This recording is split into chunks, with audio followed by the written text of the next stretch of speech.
जय हिंद दोस्तों, मैं विकास भारद्वाज एक बार फिर आप सभी का मेरे इस वीडियो में स्वागत करता हूं। 1 जुलाई 2024 से हमारे तीनों नए क्रिमिनल लॉज लागू हो जाएंगे और आने वाले जो एग्जाम है अब उसमें तीनों नए क्रिमिनल लॉज से ही सवाल पूछे जाएंगे। तीनों नए क्रिमिनल लॉज का नाम है। पहला, इंडियन पिनल कोड को बदल करके भारतीय न्याय संहिता कर दिया गया। वहीं सीआरपीसी क्रिमिनल प्रोसीजर कोड को बदल के क्या कर दिया गया है, भारतीय नागरिक सुरक्षा संहिता। और इंडियन एविडेंस एक्ट को बदल करके के भारतीय साक्ष्य अधिनियम कर दिया गया है। तो हम इन तीनों क्रिमिनल लॉज के वीडियोस को सीरीज को लेकर चलेंगे, जो आपके लिए काफी लाभदायक सिद्ध होगा। तो चलिए शुरू करेंगे हम अपने पहले मेजर क्रिमिनल लॉ से, और वो है भारतीय न्याय संहिता। और इसमें कंपैरेटिवली देखेंगे कि कौन से सेक्शन आईपीसी के कहाँ चले गए, किस प्रकार से चले गए। आज की इस वीडियो में हम लोग मोटे मोटे बदलाव को देखेंगे जिससे कि आपके एग्जाम में सवाल बन सकते हैं।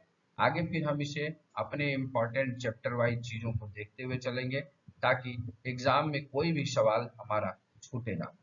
तो शुरू करते हैं अपने इस बीएनएस के सीरीज को और देखते हैं कि क्या कुछ उसमें मोटे मोटे बदलाव हुए।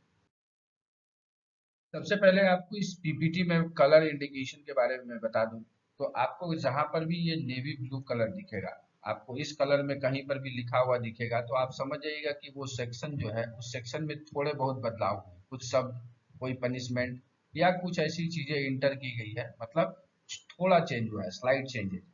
आपको जहां भी पीपीटी में ये ग्रीन वाला पार्ट दिखेगा, पूरी तरीके से ग्रीन, तो आप समझ जाइएगा कि वो बीएनएस में नया सेक्शन इंटर्ड किया गया है। साथ ही साथ आपको ये रेड वाला अगर पार्ट दिख जाता है, तो यह पार्ट इंडिकेट करेगा डिलीटेड सेक्शन का। मतलब अगर रेड में कोई भी चीज लिखा हुआ पीपीटी में आपको दिख रहा है, तो मैक्सिमम उसको ध्यान दीजिएगा कि वो डिलीटेड सेक्शन है, उसको हमने रेड में कर रखा है।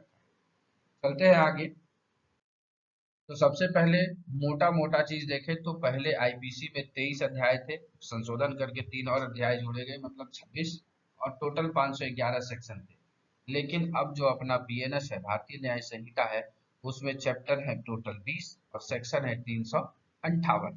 तो आपको नंबर्स देखेंगे कि आप 511 से घट के 358 आ गए, लेकिन आपको अगर अंदर की बात बताए, चीजों को अच्छे से पढ़ेंगे, तो सेक्शंस और अपराध घटे नहीं है, बढ़े ही है।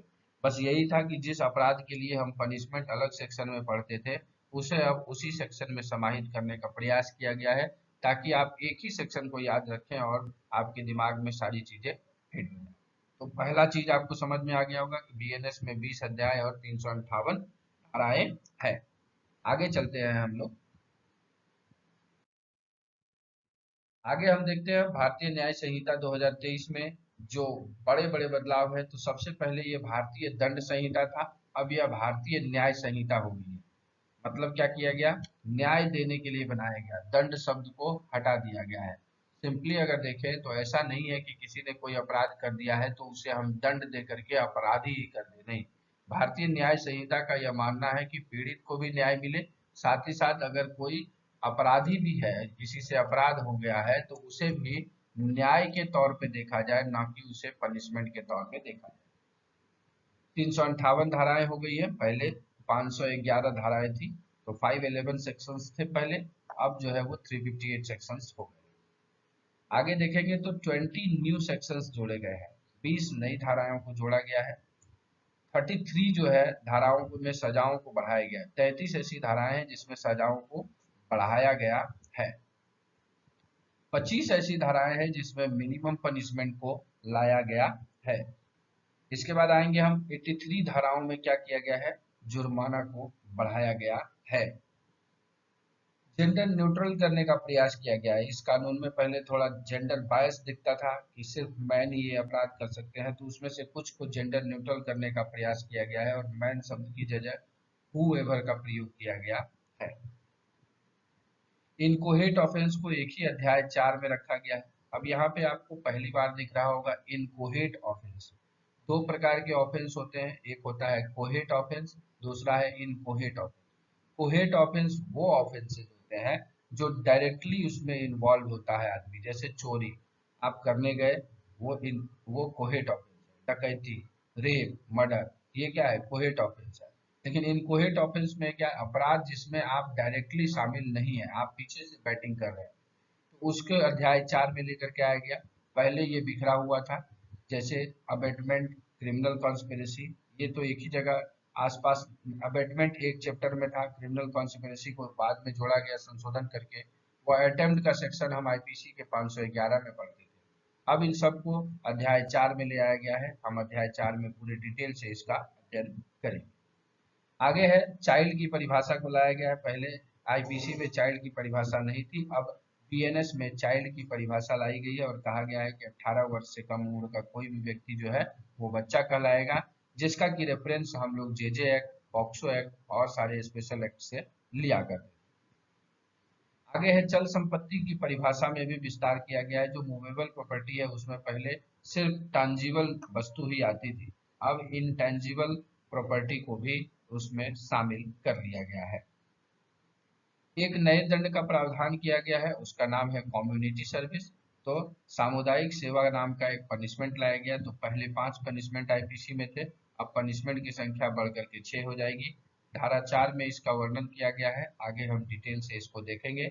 साथ ही साथ कम्युनिटी सर्विस का डेफिनेशन कि क्या कुछ कम्युनिटी सर्विस के अंतर्गत आएगा, उसको जो है हम लोगों ने क्या किया है, हम सेक्शन 22 बीएनएसएस के एक्सप्लेनेशन में देखेंगे।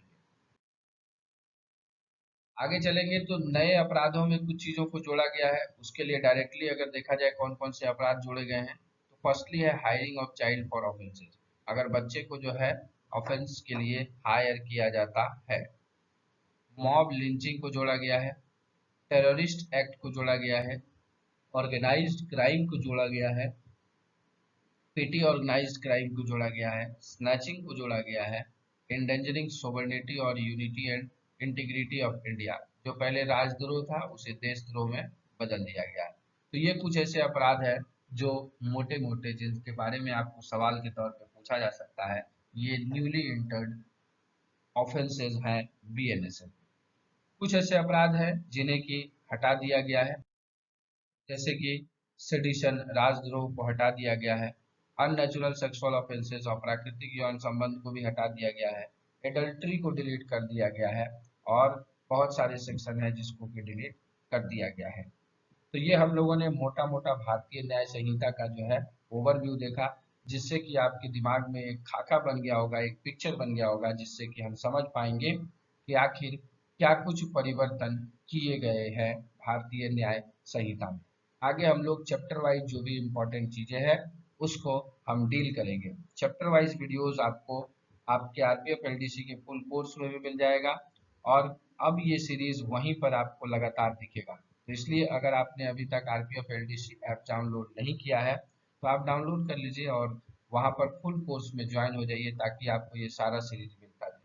साथ ही साथ यूट्यूब का जो ज्वाइन बटन है वहां पर भी हम इस वीडियोस को प्रोवाइड कराते रहेंगे, ताकि आप आसानी से जो है, जो ज्वाइन किए हुए हैं चैनल को पहले से, उनका भी वैल्यू एडिशन होता रहे, उनको भी चीजें अच्छी तरीके से मिलते रहे।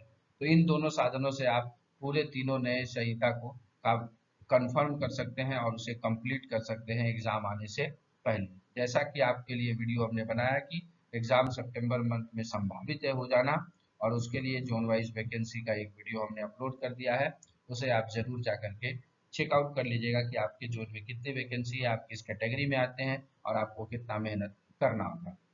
चलिए इसी संदेश के साथ कि आप अपनी तैयारी में व्यस्त होंगे, जिंदगी में मस्त होंगे,